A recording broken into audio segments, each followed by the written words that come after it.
জ্বালানি তেল ও গ্যাস নিয়ে সিন্ডিকেটের কারসাজি যাতে না হতে পারে সে বিষয়ে সরকার পদক্ষেপ নেবে বলে জানিয়েছেন প্রধানমন্ত্রীর রাজনৈতিক উপদেষ্টা রুহুল কবির রিজভী। সকালে দলের কেন্দ্রীয় কার্যালয়ে গুমের শিকার সাংগঠনিক সম্পাদক এম ইলিয়াস আলীর স্মরণে আলোচনা ও দোয়া মাহফিলে তিনি কথা বলেন। গুম আইনের বিষয়ে সরকার প্রতিশ্রুতিবদ্ধ জানিয়ে রিজভী বলেন, অন্তর্বর্তী সরকারের আমলের গুম অধ্যাদেশের মধ্যে ফাঁক ফোকর আছে। এগুলো সংশোধন করে সময় উপযোগী আইন করতে হবে যাতে ভবিষ্যতে কেউ এমন নিষ্ঠুর পন্থা ব্যবহার করতে না পারে। সরকারের বিভিন্ন উন্নয়ন কর্মসূচির উল্লেখ করে বিএনপি এই সিনিয়র নেতা বলেন, এরই মধ্যে সরকার নির্বাচনী প্রতিশ্রুতি অনুযায়ী ফ্যামিলি কার্ড, কৃষক কার্ড দেওয়া শুরু করেছে।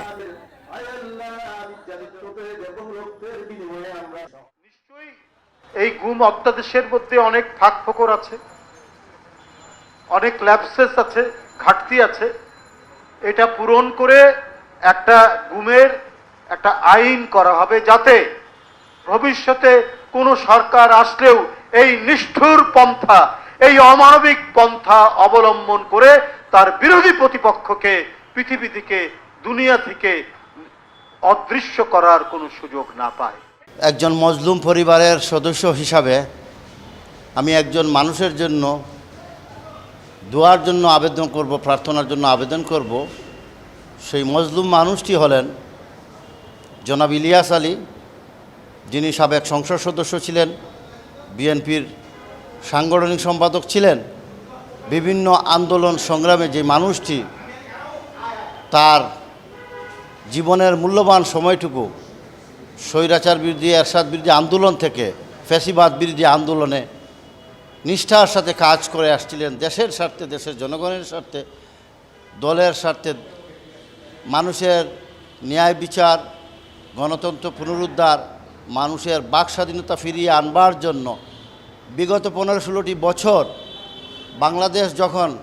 গোটা বাংলাদেশ যখন অবরুদ্ধ ছিল, মানুষ যখন প্রাণ খুলে হাসতে পারত না, একটা কিংকর্তব্য বিমূঢ় পরিস্থিতির মধ্য দিয়ে বিগত 15-16 বছর যখন বাংলাদেশের মানুষ নিষ্পেষিত হয়ে আসছিল, সেই সময়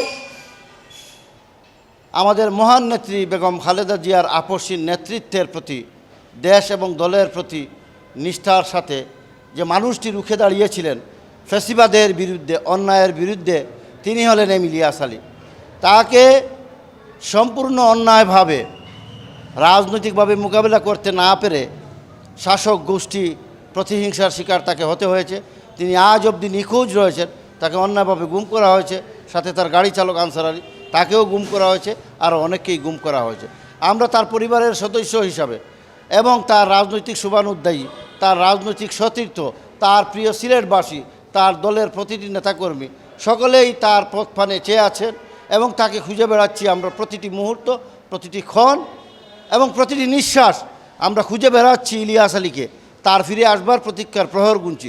আমরা অনন্তকাল তার ফিরে আসবার জন্য অপেক্ষায় থাকব এবং আল্লাহর উপর বিশ্বাস রেখে আমরা দৃঢ়ভাবে বিশ্বাস করি, আমি তার পরিবারের সদস্য, আমার পরিবার, তার প্রিয় সিলেটবাসী এবং তার রাজনৈতিক শুভানুধ্যায়ী সতীর্থ এবং বাংলাদেশের মানবতাবাদী মানুষ যারা রয়েছেন, তারা সকলেই দৃঢ়ভাবে বিশ্বাস করেন আল্লাহর অশেষ দয়ায় ইলিয়াস আলী একদিন সুস্থ অক্ষত অবস্থায় ফিরে আসবেন। সেজন্য আপনারা সকলে দলমত নির্বিশেষে, বর্ণ, ধর্ম, গোত্র নির্বিশেষে সকলে একজন মজলুম ইলিয়াস আলীর জন্য আল্লাহর কাছে দোয়া প্রার্থনা করবেন, তার অক্ষত এবং সুস্থ অবস্থায় ফিরে আসবার জন্য।